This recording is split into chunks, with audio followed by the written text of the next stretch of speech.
Em nome do Pai, do Filho e do Espírito Santo. Amém.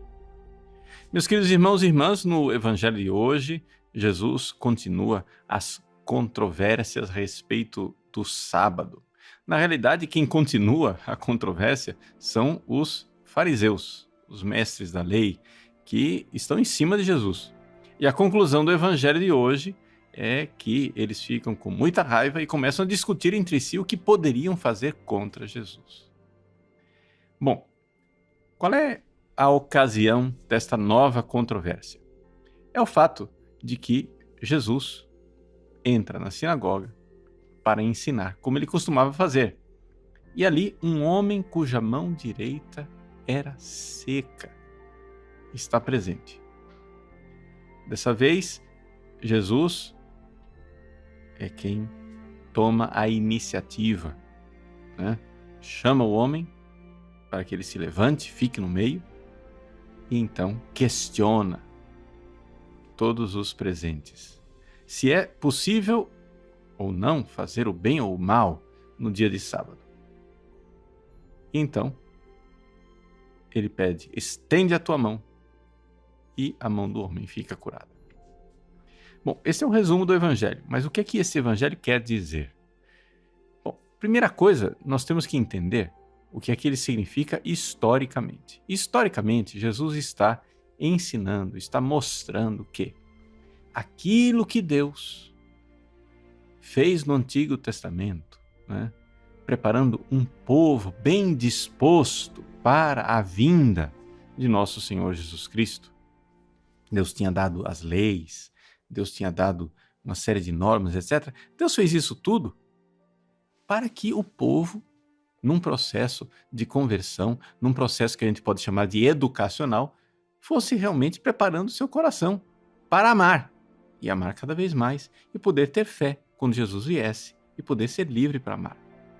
O que acontece é que, por egoísmo dos seres humanos e por astúcia de Satanás, todo o sistema que Deus havia colocado para a nossa salvação, para nos aprender a amar, estava sendo transformado pelos fariseus e pelos mestres da lei num sistema de correntes, de cadeias, em que as pessoas tinham que observar aqueles preceitos e o essencial, o mais importante, que era o amor, estava deixado de lado. Então, essa é a realidade histórica e é isto que levou Jesus, né, a ser tão intransigente com os fariseus e os mestres da lei. Né? Você poderia dizer assim que Jesus podia ter criado conflitos com coisas mais importantes, ele devia estar enfrentando Pilatos, o imperador romano, sei lá o quê. Por que é que Jesus, né, resolveu enfrentar esse grupo de homens aparentemente piedosos, ou seja, homens religiosos? Mas exatamente porque eles estavam paralisando a única coisa que era capaz de nos salvar. Ou seja, eu não estou querendo aqui desprezar o poder que os opressores políticos têm, né? O Império Romano era uma opressão política. Eu não estou aqui querendo desprezar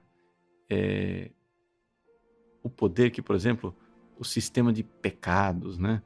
A vida devassa que, por exemplo, os pagãos viviam, de sexo desregrado, de todo tipo de apego material, etc.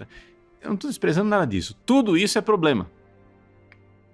Mas acontece que todos estes problemas podiam ser curados e tinham cura se as pessoas se abrissem para a graça e se abrissem para Jesus.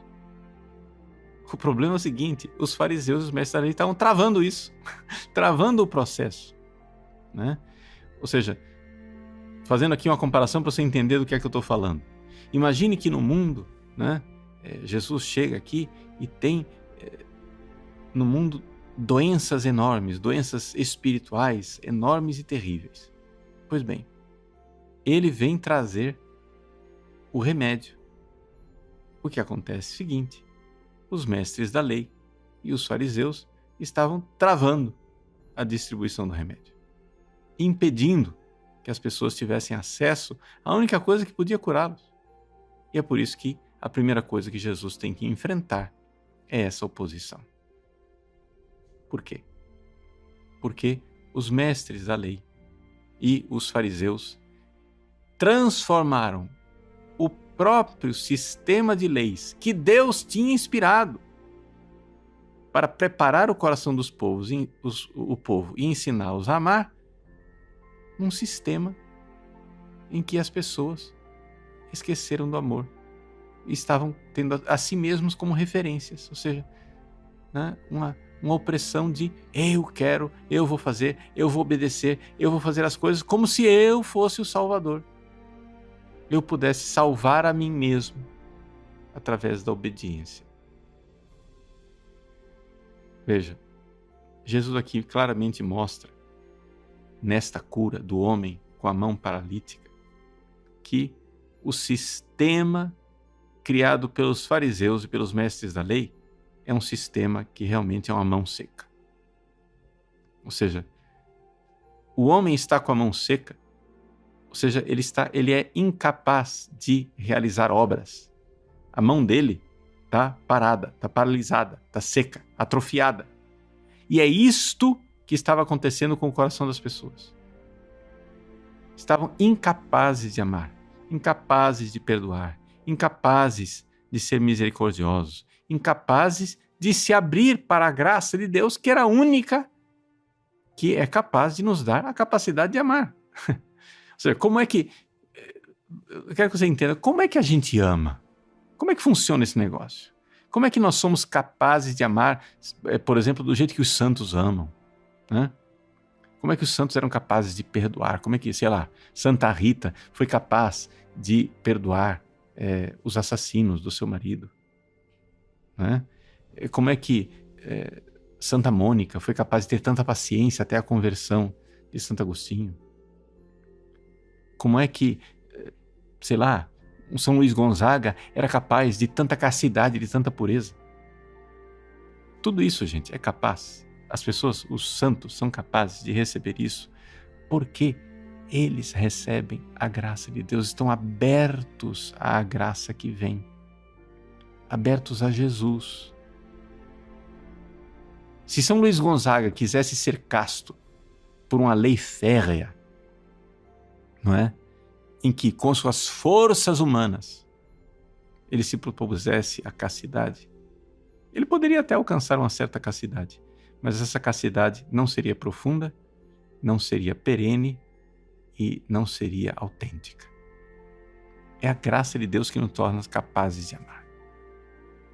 Todas as outras coisas que a gente quer fazer com nossas próprias forças, desprezando a graça de Deus, tudo se transforma em algo instável e algo que no fundo se torna um peso, um fardo.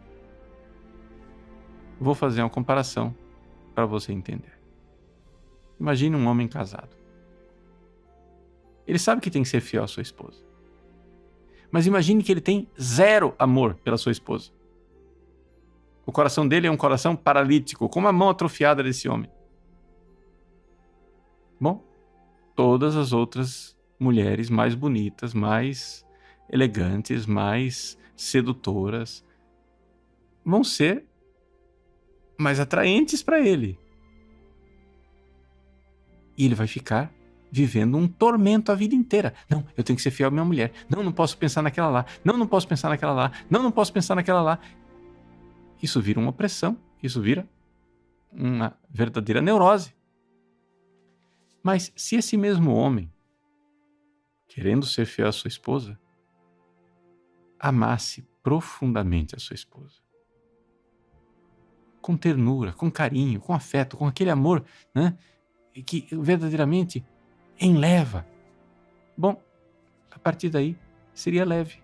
Observar a lei do não adultério, observar a lei da fidelidade matrimonial, para ele que ama, seria maravilhoso.